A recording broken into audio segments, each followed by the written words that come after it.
እስከመቼ ይላሉ ቅዱስነታቸው አዎ እስከመቼ እምነት ያህልዎ አይያህልዎ በዘገደስ ሰብክ ሞውት የሁሉን በሰላም ወፊሮ በሰላም ከአጥነው ዙር በሕታዊ አቦዮም ያ ሁሉ ይሞታልና ሁሉ ያልፋልና አባታችን ቅዱስነታቸው ካለፉስ ያቺ ቤተክርስቲያን ምን ትሆናለች ያ ህዝበ ክርስቲያን ማን ይጠብቃል እሚል ሳይሆን ያለው ያቺ ወንበር ማን ይዛታል እሚል ነው ያለው አዎ እናቃለን ምናውቀውን እንናገራለን እኛ እርስ በርሳችን እየተዋከክርን እርስ በርሳችን ስንጋፋ ለሌሎች ማህል እንዲገቡ አመች በር የከፈትንላቸው ይመስለኛል ይህ ነው ልብ ያልተባለለት ልብ ያልተባለለት እና በአርሲ የተደረገው በጣም ያሳዝናል የአርሲ ቤተክርስቲያን ሽፋን አገኘ እንጂ በዚህ በኦፍላ ወረዳ በኮረምም እንደዚህ ተቃጥለዋል ሞ ልክ ከምታ አው አርሲ ዘጋጠመ አው ኮረም አጋጥሙሎ አው ኦፍላ ወረዳ አጋጥሙሎ ቦታትና መግለጽ ውጪኩም ዶ ወረቀት ለውሂድኩም ወይስ ቢሮ እዩ ገንፊልኩም ቃላት ቢሐጽርኩም ወይ ሐሳብ ይጠፊኩም መረጃ ዲኩም ሲኢንኩም ወይስ አውዲዩ ምብጻሕ ሲኢኑ ኮይኑ ትናትኩም በርዒ አንቲ ውእቱ ሰዋስው ዘርየ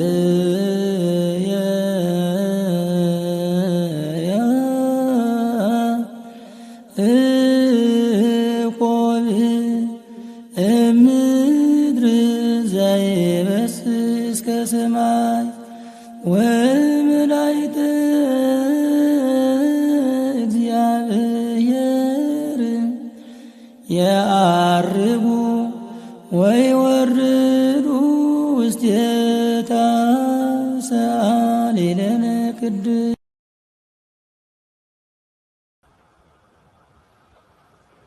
በስመ አብ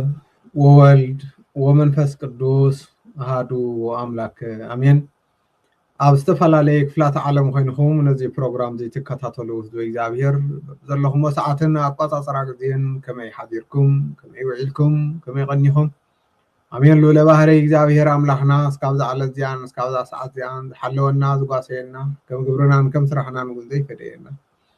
ከባቲ አበሳ ሎለ ባህሪ ለምጉን ከም ትማልሽ ሙካብ ጫፍ ዓለም እስካብ ጫፍ ዓለም ተኸበረ ተመስገነ ይሁን ክርስቶስ መድሕና በሙላዳ ንድሕነትና ምክንያት ዝኾነትና ምክንያት ድሂን ወላዲተ አምላኽ አምላኽ ቅድስተ ቅዱሳን ድንግል ማርያም በረከታ ረድኤታ አማላጅነታ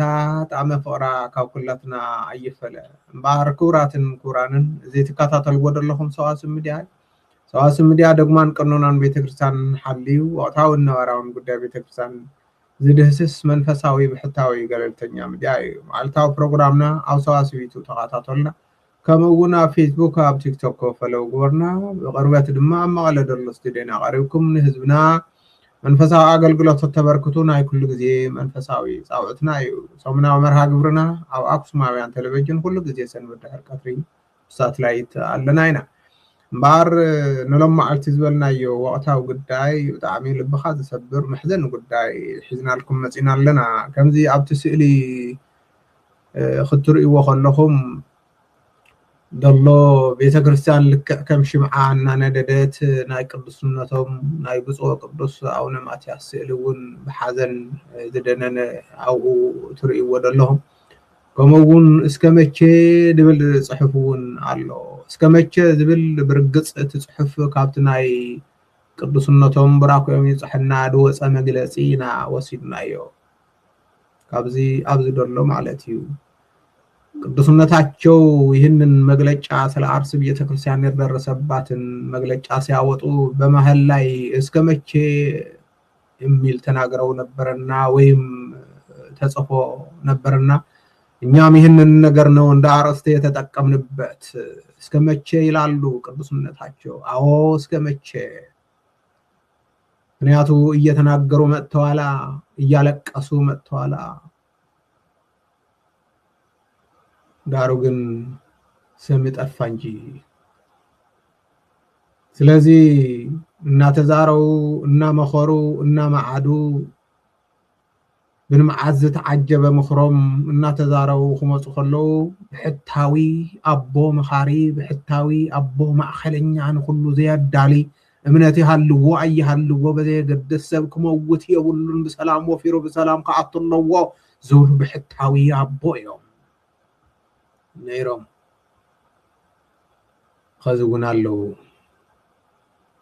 ስለዚ እቲ ነይሮም ዝበልክዎ ካብ መጀመርያው ከምፅኦ ስለ ዝደለኹ እዩ ከዚ እውን ኣለው ይመኽሩ ኣለው ኣብዚ ደለናዮ ሎሚ ዓለም ንግሆ ዝተዘረብካዮ ምሸት ዘይድገም ንሶም ግን ቃሎም ሓንቲ ዝኾነት ካብ መጀመርያ እስካብ መወዳእታ ከዚ እውን ይመኽሩ ኣለው እዮም ነገር ግን ናቶም ምኽሪ ብፍላይ ኣብቲ ናይ ትግራይ ዝነበረ ፅንተት ኳንዶ ናቶም ምኽሪ ክስማዕ ይትረፍ ኣብ ልዕሊኦም ዝወርድ ዝነበረ ፀለመን ኣብ ልዕሊኦም ዝወርድ ዝነበረ ዘረባታት ኣብቲ ምድጋሙ የሰክፍ እዩ ምክንያቱ ናብዚ ደረጃ እዚ ወሪድናዮ ዘለና አንዳንዴ በአማርኛም በትግርኛም እያደረኩ ቢናገረው ቅራ ይላችሁ ማለት ነው ምክንያቱ ቅራ ይላችሁ የሚለው ምንድነው ግዚያው ከፍተዋል ቋንቋ መግባቢያ መሆን ቀርቶ ምን ለያይበት እየሆነ ነው ለዚህ ነው ቅራ ይላችሁ ያልኩት ወይ ድማ ቀራይ ብለኩምን ዝበልኩዎ አንዳንዱ ስለ ቤተ ክርስቲያን ጉዳይ ረስቶት የተናገርክበትን ቃላት ቋንቋ ምንድነው ዘሩ ምንድነው ማለት ስለተደረሰ ነው ስለዚህ ቅዱስነታቸው ይህንን ሲናገሩ እስከመቼ ያሉበት ምክንያት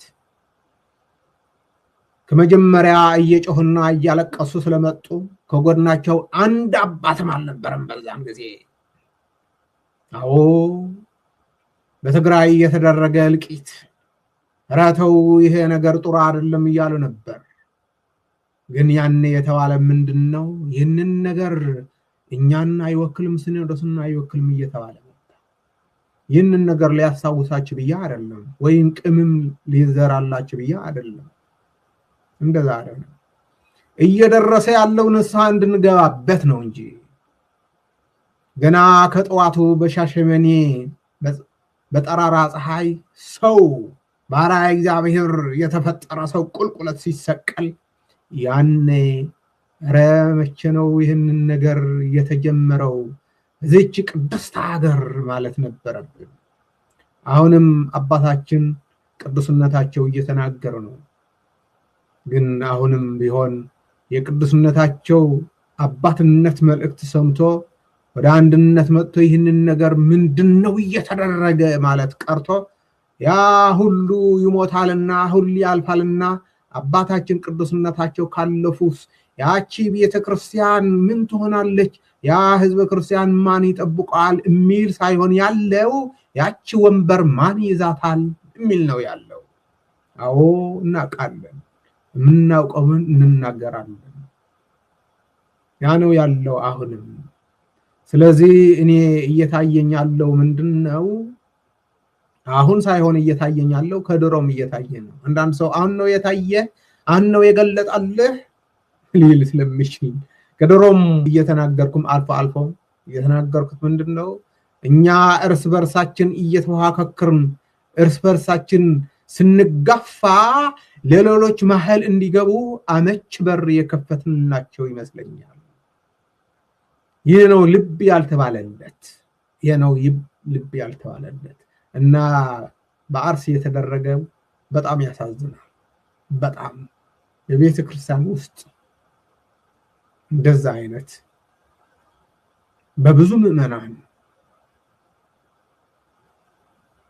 አንድ ሰውም ቢሆን መሞት የለበትም ቤትም ቦታ ይሁን አንድ ሰውም ቢሆን በእግዚአብሔር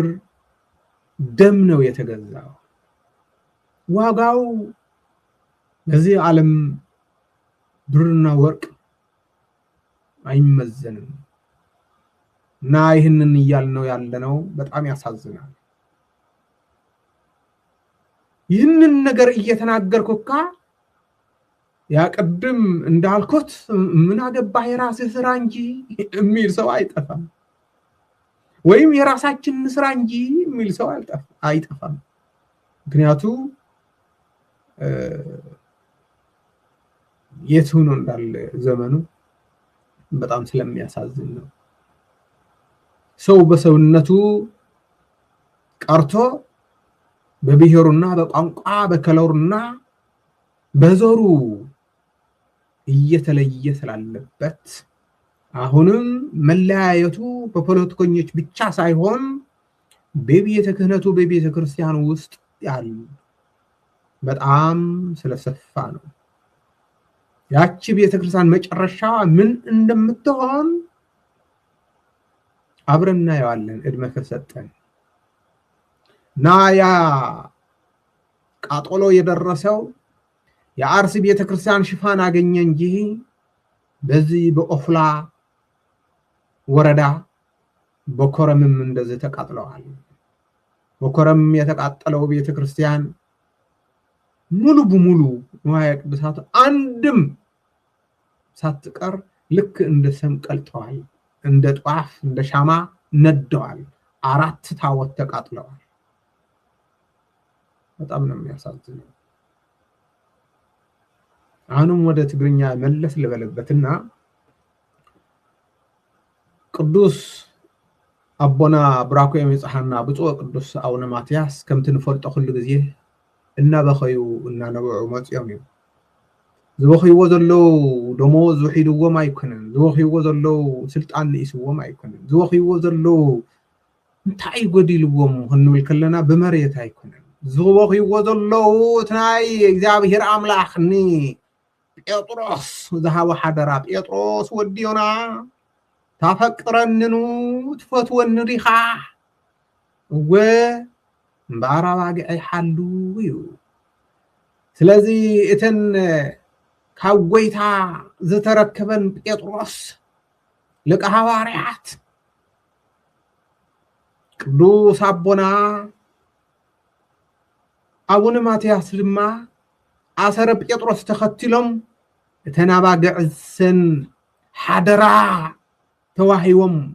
ርእሰ ኣቦታት ርእሰ ኣበው ኮይኖም ከምቲ ጴጥሮስ ርእሰ ኣቦታት ርእሰ ኣበው ርእሰ ሐዋርያት ዝነበረ ርእሰ ኣቦታት ኮይኖም بتግራይ ዘለው ኣቦታት በአምሓራ ዘለው ኣቦታት በኦሮሞ ዘለው ኣቦታት ጠቅላላ በዚ ይኽን ኣቦና ዝብሎም ብሕታዊ ተፈታዊ ኣቦ እዮምና ነዚ ህዝቢ ክርስቲያን ንሱ ናይ ላዕሊ ሓላዊ ኮይኖም ከለው ግን ተናባግዕ ግን በላዕ በዚሕወን ሓራድ በዚሕወን ብድወጾ ይጠፍ ኣለዋ ብድወጾ ይብተና ኣለዋ ብድወ ፈርኦ ደመን ይፈስስ ኣሎ። ስለዚ ድማ እናበኸዩ መጽኦም እዮም ናይ ሰብ ህይወት ብትክክል ዝርድኦም ኣቦ እዮም። ሰብ ሞይቱ እዮም ዝብሉ ዘለው ሓወይ ወይ ዓለተይ ኣይኮነን ዝብሉ ዘለው ሓደ ሰባት ኣብ ትግራይ ዝተገብረ ጦርነት ስለ ትግራይ ሕደጉ ክብሉ ከለው ዓለተኛ መሲልዎም እዚኦም ዳ በዓልየት ዳኣሎም ከምዚ ድብሉ ዘለው ኢሎም ክንደይ ፀርፍን ክንደይ መራራትን ክንደይ ደይሽሞምን ሽም ኣብ ሚድያ ወፂኦም ዝምጥኑን ዘይምጥኑን ቃላት ኣብ ልዕሊኦም ድዘንብ ዝነበረ መቸም ኣይርሳዕን። ነገር ግን ስለ ትግራይ ጥራይ ደም በኽዮም ስለ ኩሉ እዮም ብኩሉ አንፈት ዝመውትን ዝስደትን ይበኽዩለው። ኸዝውን እዚና በኸይሉ ዝመፁ እና ተዛረውሉ ዝመፁ መልእኽትና መሓላለፍሉ ዝመፁ እዮም እስካብ መዓዝ እዚ ጉዳይ እዚ ይዝብሉ ዘለው እሞ ኣብ ናይ ኢትዮጵያ ቤተ ክርስቲያን ሰባኺ ድዩ ውሒዱ ጳጳስ ድዩ ውሒዱ መነኩሴ ድዩ ውሒዱ ካህን ድዩ ውሒዱ ናይ ብሓቂ ተዝማቐልኮ ዳርጋ እንደ ብውሕድ ምናልባት 50 نحدا أقلقال هو صحق خلي سلازي حدا سب ن50 دم حلاو سئينو دينكم يكونن أو كلا عالم يزول أو كلا مدففة أيدلو كنت عنتو بمحارنيا زول كوح فزون قدسنتهم سب حلاف إيمو سب موات إيمو ناتهم حلفت زصبه تاسلت أنستا من تقمت أزول بهما نصقام زن شابب زسلت عند علي دولمبري نيوية كريستيان نؤمنان كمناتهم غواسيس نهزو تچنيقس أتا نسمس خدخ من كحلو أيو هزبنا من كنازو أيو كمناتهم غيرو كم تناتهم ذلو فقر عبل علم إيمانان كون ديو كما يتخون يا عيلو لتشن عند هالهاليو خنرب حدا خوينا مالتي بار قدسنتهم حلافنتهم يواصو له بارسي زبصح ጭፍጨፋ بارسي بيته ክርስቲያን ቅዱስ ገብርኤል ተቃጺሉ ከምታ ኣብ ጽሑፍ ደሎ ኣብዚ ደሎ አንተውን ዝበልናዮ ኣብዚ ደሎ ማለት እዩ بارس بيته كريستيان قدوس جبريل دتجبره كم أقول بأمدهاني عالم بيته كريستيان دقات أمي عبزق ميت الله عبزق ميت الله سكام عادي ولا بار كورانن حزب كريستيان فلاي دما ناي تግራይ አቦታትና ሞ ልክ ከምታ ኣብ አርሲ ዘጋጠመ أو كرم أقاطي ملو أو أفلا وردا أقاطي ملو بوتاتنا خير مقلت صوتيكم ده ورقات روحيدكم ويسبير أي جنفيلكم قالات بي حاتيركم ويحسابي يطفئكم مرجاديكم سئنكم ويس أوديو مبصح سئنو خينو تناتكم برعي حدا قبها بصرخة عود الله حجر سبكت صرح انت عيو ولا من ورا سلام اس مجلس عيو حجر سبكت مجلس عيو تنديو تعود الله ورا بيته كانت اي زارب انديو ريبورت اي يقبر انديو ندبل ملسنا اخم نحدقو مناتو عبد سعازي تررينا كمنا قدم عينو قصكم اللهم خناتات نساتكم تفلطوه نحنا ون بكفيل نفلطو أبدا ساعات زيا خنصبنكم خنصنانعكم خندغفكم بري تملسنا خنخودلكم ما يندلن ነገር ግን ትልግበር ደለ ግን ጽባይ አይኮነን ምእመን ይዕዘብ ይደሎ ምእመን ይግምግም ይደሎ ሎም ድማን መጀመሪያ አይኮነን እዚህ ጊዜ ተዛሪብና አይና እንደ ኢየሱስ አላማጣ ጥምቀት አጽዩ ኢሉ ይልናይና ከመውን ሊቃውንቲ አውና ተቀተሉ እና ተደውደው ሞጽዮም ያም ግን መግለጽ ወጽ ግን ናይራና ንምንታይ ዝብል ሕቶይ ቦታትና ፍላይ አይማጫው ሀገረ ስብከት እንታይ ይውዱ بار حزب كريستيان زي اسكمچه دبل ناي قدوس ابونا ملختي ابز قباب زون اسكمچه زبليو ناي بحق خمه يز غداي زي بتكريستيان قاصل خلو اندحل مجلص زي وصه دريج خسرق خلو ديما مجلص خوص معازي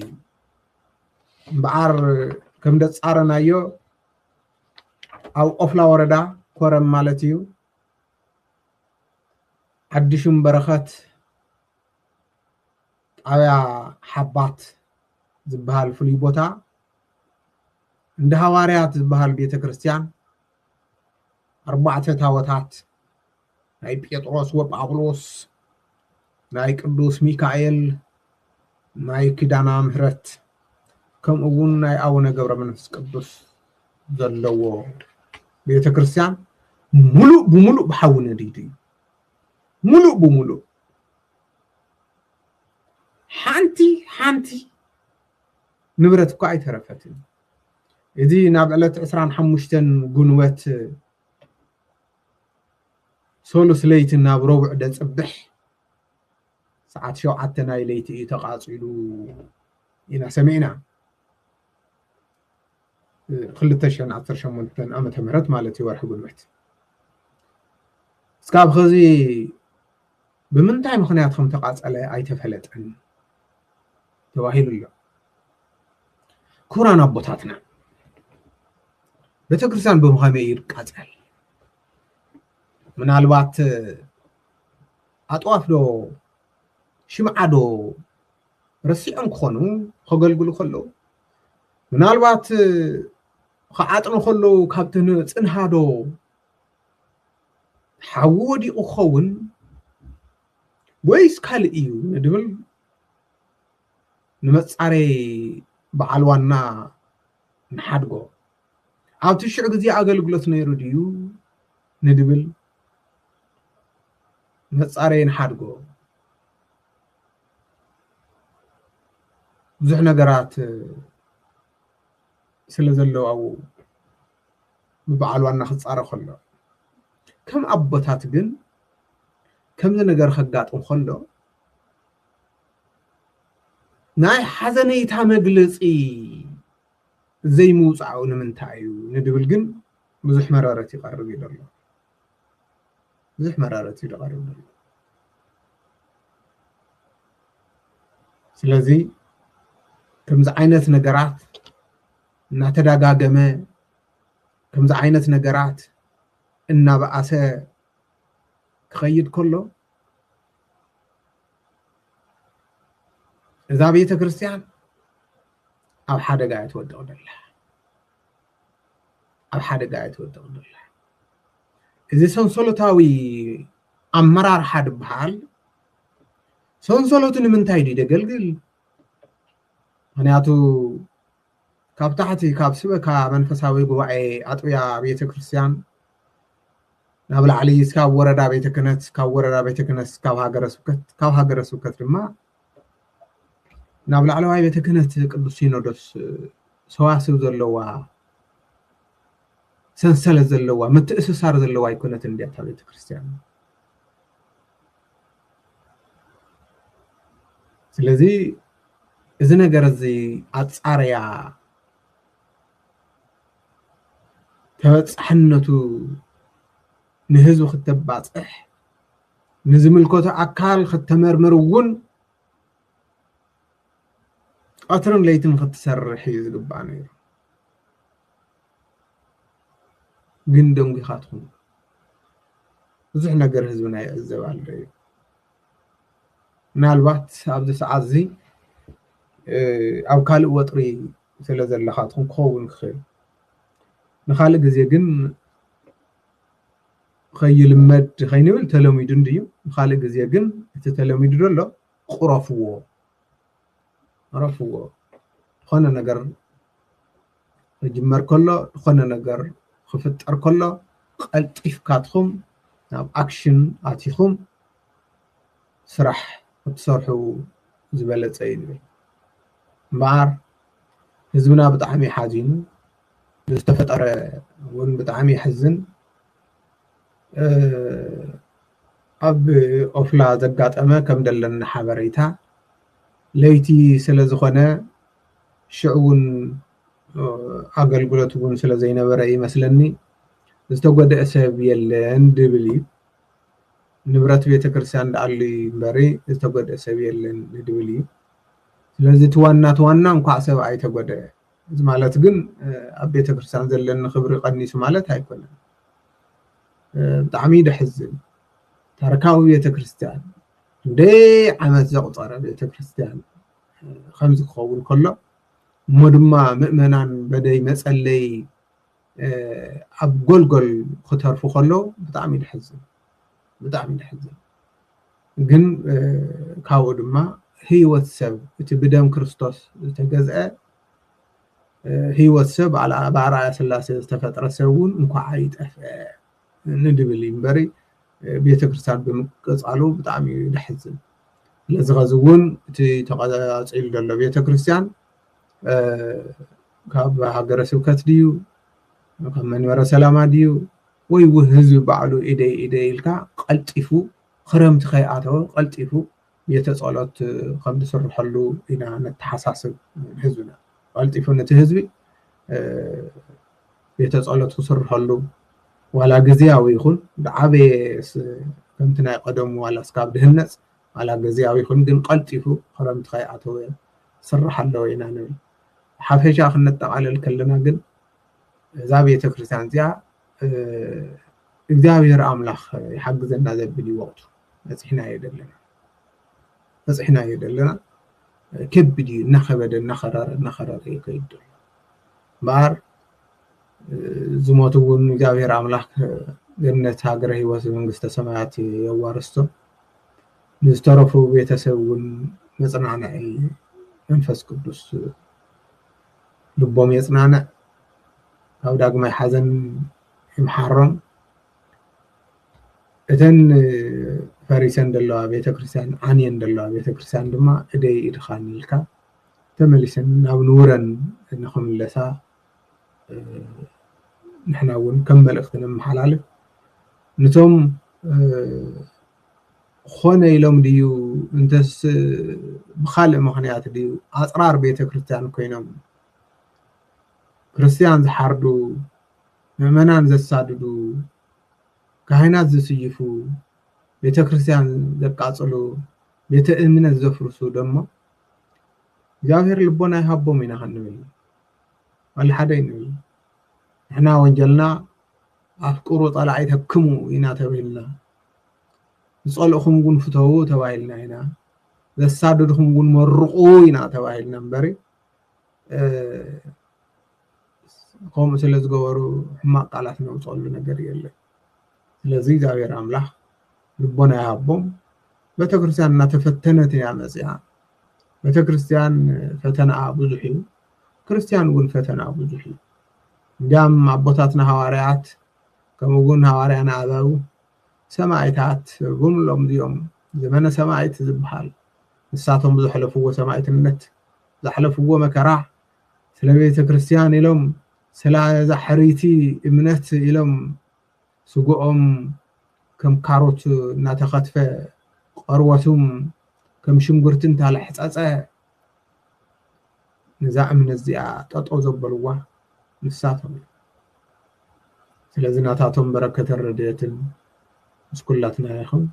እዚ ተከታተል ወጻናኹም ሰዋስም ሚድያ ኸዝውን ብኻልእ ፕሮግራም እስካብ ነራኸብ ንሎም ዝሓረናዮ ፕሮግራም ኣብ ዝወዲና ኣለና ወስባት ለእግዚአብሔር ድሓንኩም